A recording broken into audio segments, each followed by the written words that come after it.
అమెరికాలో దారుణం జరిగింది. దోపిడీని అడ్డుకునే ప్రయత్నం చేసేందుకు భారత సంతతికి చెందిన మహిళను ఓ దుండగుడు కాల్చి చంపాడు.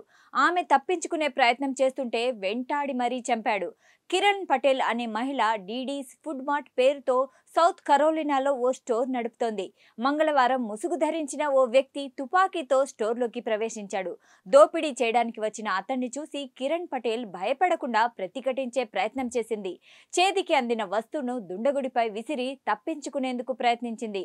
దీంతో ఆ దుండగుడు ఆమెపై కాల్పులకు తెగబడ్డాడు. క్యాష్ కౌంటర్ పైకి దూకి మరీ ఆమెపై బుల్లెట్ల వర్షం కురిపించాడు. ప్రాణభయంతో కిరణ్ పటేల్ స్టోర్ బయట ఉన్న పార్కింగ్ వైపు పరుగులు తీసింది. అయినా ఆమెను వదలకుండా వెంబడించి కాల్పులు జరిపాడు. తీవ్ర గాయాలతో ఆమె స్టోర్ ఎంట్రన్స్ దగ్గరలో రక్తపు మడుగులో కుప్పకూలిపోయింది. కాల్పుల తర్వాత నిందితుడు అక్కడి నుంచి పరారయ్యాడు. ఈ ఘటన మొత్తం స్టోర్లోని సెక్యూరిటీ కెమెరాల్లో రికార్డైంది. ఉపాధి కోసం వెళ్లిన భారత సంతతి మహిళ దారుణ హత్యకు గురి కావడంతో స్థానిక ప్రవాస భారతీయులు భయాందోళనల్లో పడ్డారు. అమెరికాలో గన్ కల్చర్ ఏటా పెరుగుతుంది.